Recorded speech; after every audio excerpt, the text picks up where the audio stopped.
video, and we're going to turn a few things on here. So I had a delivery from Travel Buddy. Now recently I bought one of their 24 volt versions, and it developed a little light flickering problem, which you'll see in this clip here.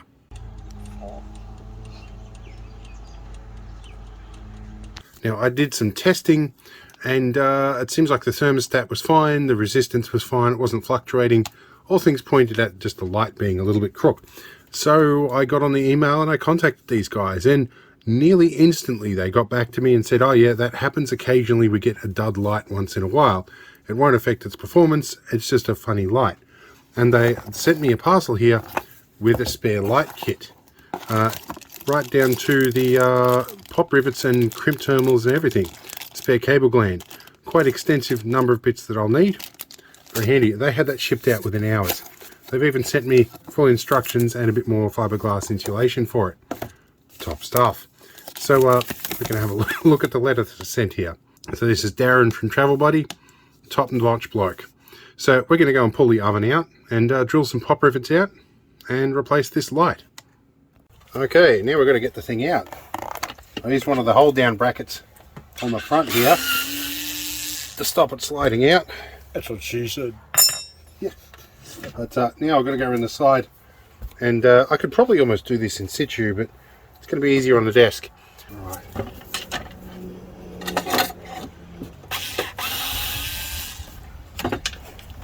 And that's for that one.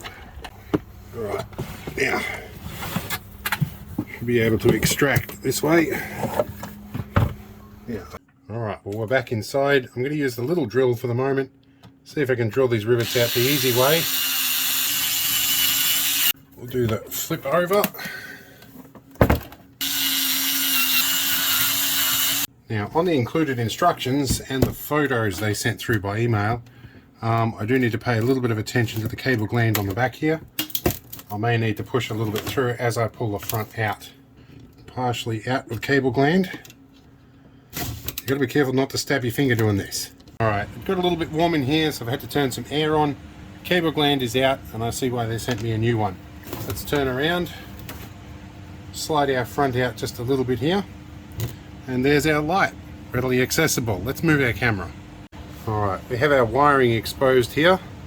Now, it looks like that's piggybacked off another wire in here. Let's see if I can get this push connector apart. Right, so there's some silicon insulated wire there. We'll need to reconnect to that. This is our light. Our other one runs all the way over to the other side here. I may be trimming and joining that. We'll see how we go. That feels like silicon cable. This is decidedly better quality cable than I'd expected to see in something like this. But it's not a bad thing. Now, I need to get this light out. I'm going to examine the other one to make sure I get the right approach of force in here. Alright, so I want to make myself a little bit of room to work here. So I'm going to undo this terminal, hopefully without breaking anything. This is the thermostat. Where's my spudger? Can we get in front of the terminal here and lever off with the spudger? We can, but that's sliding the cover off the thermostat. Now that connector is on firmly, which again is not necessarily a bad thing. Let's see if we can grab this from the back of the connector and apply gentle force. We can. Okay, the light here comes with silicon cable that is quite long, so I think there's a connector over here we will deal with in a moment. These are obviously either side of the heater coil here, so yes, I will have to redo the terminals on either end. So for now, I'm going to simply chop the wire on this end, making note of where it came from. I'm going to untwist this end, and we're going to chop the wire on this end. And normally I would take photos, but I'm leaving a little bit of the cable here as an indicator, and I've obviously got film. Well, I can pull the light fitting out of the back. I might be able to leave that bezel in there and just swap the rear of the bezel. I think that might be the easier way to go here. Let's see if we can unclip this out of the bezel. We can. Okay, that saves me a lot of work. Okay, let's clip back into the bezel. There we go. That's that light replaced. Now, black wire to there, and red wire over here. Let's find the included terminals. Alright, so we're going to try and keep as much cable length on this as possible. I'm going to cut it as flush as we can. The silicon stuff doesn't go well with wire strippers, so I'm going to score it with a pair of flush cutters twice, and hopefully expose some fresh copper here.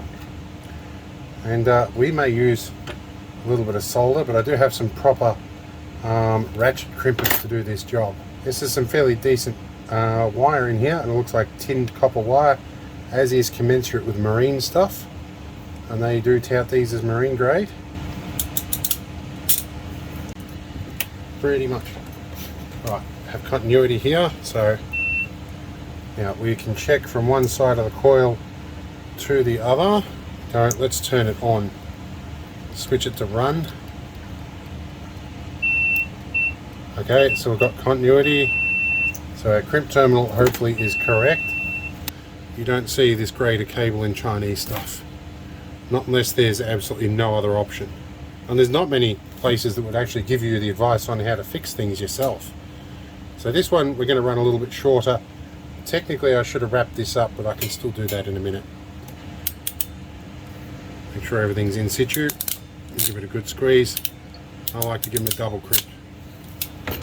So I'm going to copy some of the habits that were, or some of the methods that were used by the manufacturers here. I'm going to twist these two together. We go around, we're going to plug this guy back into the thermostat here. And it's a nice firm contact, but again that's good. Slide our shroud back into position. I hope I haven't got these crimp terminals backwards. I have indeed. I've got the wrong terminal on the wrong side. That's the one thing I should have paid attention to. Fortunately I do have some more of these crimp terminals. I'm going to have to get these off somehow and put the correct ones in. Okay, so I swapped these two around, re-crimped them and wicked a bit of solder in here as well, but this is my cock up. These need to be the correct gender to fit in. That should be good. We'll do the other side over here. Okay, so our other side tucks around on the bottom of the, well, this is the thermostat, this is the timer. So this goes on the bottom of the thermostat. The timer, the shroud is in the good position. I'm going to have a quick read of the instructions and see what it tells me to do with that insulation. So remove top and bottom rivets. Yep, don't go too deep, we know. Ease out the back shell, about 40 mil. Cord grip may need to be unlocked, we did that. To remove LED, remove the white section, yes, we figured that out. Leave the red cover still attached, we got that. Connect using crimp joint as provided, we did that. Much easier than trying to connect original element wires. Well, yeah, I know, but I got it the wrong way around. Included some insulation wrapped to place around the LED. Okay, so that insulation is intended to go around the LED. See if this stuff cuts beautifully. Now, a little bit like that, we'll plonk a little block in behind that. For my thinking, this should be pretty adequate, but I'm sure the manufacturers will see this video because I intend to send it to them. But I think that should create a bit of insulation for the LED there. Make sure we don't have little bits of rivet floating around, which we do. With a rivet base in here, that will cause a rattle that will drive me nuts. I think I got the other one.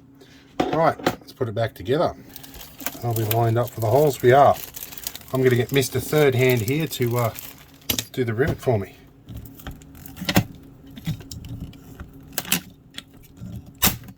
Cool.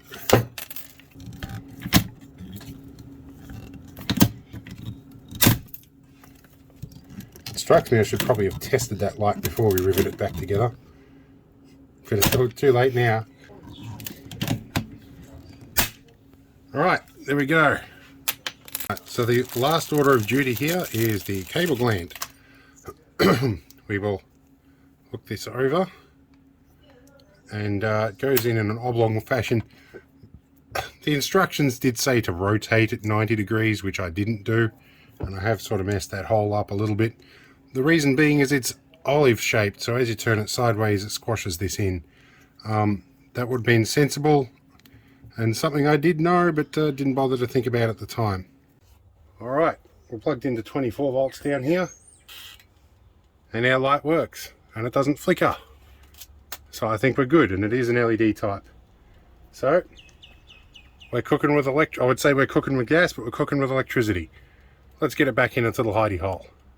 Okay, so we thread our Anderson plug through there. Buy your own coffee. Yeah. Yeah, that was the other thing I wanted to do, was to put a stopper behind it to get it to stop in the position that I want it in. That pushes back to there, that door opens to that. I think we will secure it in that position there. Now this thingy here is one of the travel clamps, and it's meant to go in the side, and this might mess up the plastic a bit on the front, but I'm doing it against better advice, because it needs to have something to keep it in here. In the future I'm going to put a block behind this to bring it forward a little bit further so that this door can open a bit wider, but at the moment we have the potential for things that can be heat affected there, so keeping that door restricted works for us. Alright, let's get our power connected. Okay, that should allow me to pull the whole thing out of the wall. You know what? It's going to stay like that for now, and I will work out how to position those plugs later. What we care about at the moment is, does it work? However, let's have a look here. Do we still have function? We don't yet. It's probably not plugged in. So let's plug it in down here. This is easier said than done with the tailgate closed.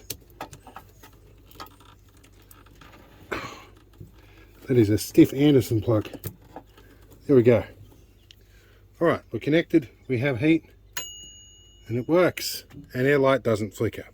So we're done. We're going to position for a good thumbnail. We're going to see you all in the next one.